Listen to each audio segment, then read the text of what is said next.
En primer lugar, quiero saludar al ministro, al doctor Fabio Valencia, al doctor Felipe Muñoz, al doctor Bernardo Moreno, agradecerles su asistencia y esperemos que este debate sea un debate útil para la institucionalidad del país. Hemos titulado este debate como DAS, empresa criminal contra la democracia. Y puede el título sonar muy duro, pero estoy seguro, senadoras y senadores y ciudadanía en general, que ustedes se van a dar cuenta que lo que ocurrió desde el DAS es supremamente grave contra toda la institucionalidad. Es necesario, senador Víctor Velázquez, que empecemos realmente ubicando esto como un debate de carácter político, como usted lo reclamaba. Debo decirle previamente que el cuestionario no tiene ni a nada de jurídico, pero ese es un debate de otra categoría. Vamos a demostrar que este debate es de naturaleza política y espero que usted esté satisfecho, doctor Víctor Velázquez, porque su reclamo sería justo si no hiciéramos un debate de naturaleza política. Empiezo para ello diciendo que 8 años casi del gobierno del presidente Uribe son 8 años de destrucción del Estado social de derecho. Con la llegada del gobierno del presidente Uribe se dio inicio a un proyecto político para desmontar el Estado social de derecho, el Estado generado en la Constitución de 1991. Y dos componentes son, uno, el componente de seguridad democrática y dos, el tema de inteligencia estratégica distorsionada. ¿Por qué digo que en el tema de seguridad democrática hay un ataque a la democracia en Colombia? En primer lugar, porque allí hay una visión amplia de lo que es el enemigo. El enemigo, el subversivo, quien quiere acabar con la inestabilidad, con la estabilidad del Estado, no es solamente el que se ha alzado en armas, sino es toda persona que sea opositora al gobierno.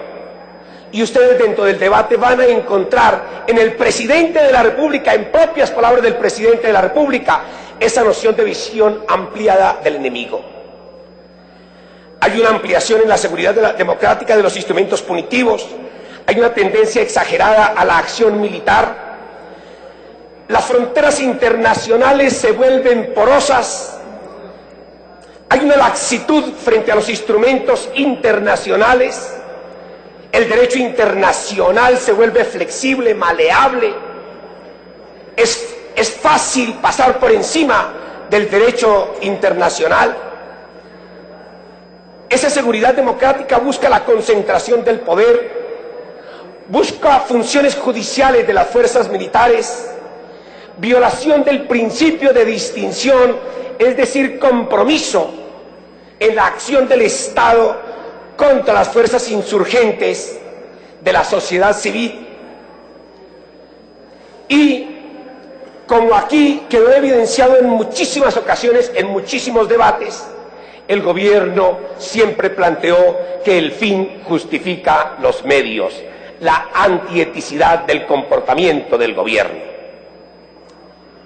En torno al tema de inteligencia estratégica, quisiera llamar la atención de los miembros de la Comisión Segunda, que tienen que ver mucho con este tema, porque voy a mostrar cómo el tema de inteligencia estratégica tiene en nuestra legislación unas grietas que permitieron violar derechos humanos e incurrir en delitos de lesa humanidad por parte del DAS, utilizando el concepto de inteligencia estratégica vertido en el artículo 41 del decreto 643.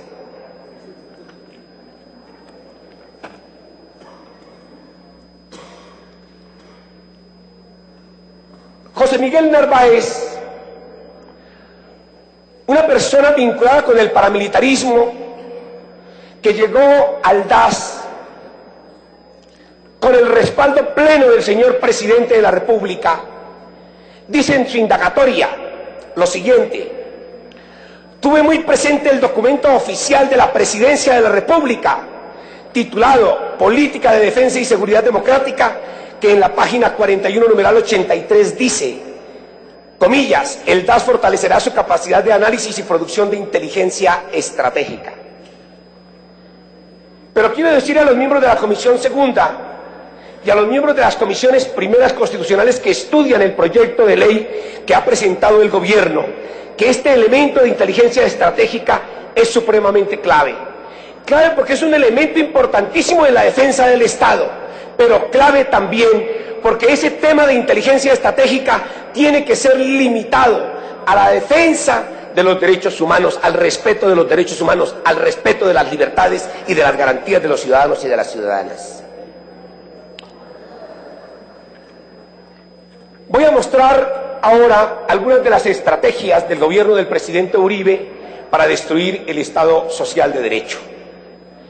Empiezo por el decreto 1837, que decretó la conmoción interior a 4 días de haberse posesionado el señor presidente de la República. Ahí se configuró un impuesto de guerra, se recortaron derechos con normas penales para la sanción de delitos, se establecieron zonas de rehabilitación en las cuales el poder civil quedaba bajo el mando del poder militar. Allí, cuando la Corte Constitucional, cuando la Corte Constitucional hubo de examinar la conformidad de estas normas con la Carta Política, la Corte hubo de empezar a ver cómo el presidente de la República, al decretar el estado de conmoción interior, se extralimitaba y violaba la Constitución. Allí empezó a verse ese modelo de gobierno autoritario que ya empezábamos nosotros también a ver en el presidente Uribe. Video 1, por favor. Jorge Noguera me dice una mañana, ya yo no voy a poner a la gente de inteligencia a estar persiguiendo cabecillas, eso no es el trabajo de ellos. Ya a mí el presidente me dijo, hay que dedicarlo a la guerra política.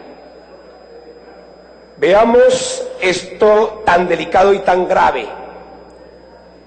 Guerra política. Guerra política es lo que vamos a ver alrededor de todo este debate. Guerra política contra la oposición, guerra política contra quien no estaba de acuerdo con el presidente de la República en el campo del periodismo, guerra política contra magistrados de la Corte Suprema, de la Corte Constitucional, guerra política contra organizaciones de derechos humanos, contado por un alto funcionario del DAS, colocado por el propio señor presidente de la República. Sigamos con las estrategias de destrucción del Estado social de derecho. El proyecto de acto legislativo de octubre de 2002 sobre reforma a la Administración de Justicia, que buscaba modificar los controles a los estados de excepción, que buscaba limitar la acción de inconstitucionalidad, que prohibía que la Corte pudiera dar órdenes a las autoridades en sus sentencias, que buscaba en relación con la tutela excluir a las altas cortes del conocimiento de ellas, que buscaba limitar la procedencia de la tutela para proteger derechos sociales y que buscaba prohibir la tutela contra providencias jurisdiccionales. En esas estrategias para destruir el Estado social de derecho encontramos también el famoso referendo contra la corrupción, que buscaba la supresión de las personerías municipales y de las contralorías departamentales y municipales también.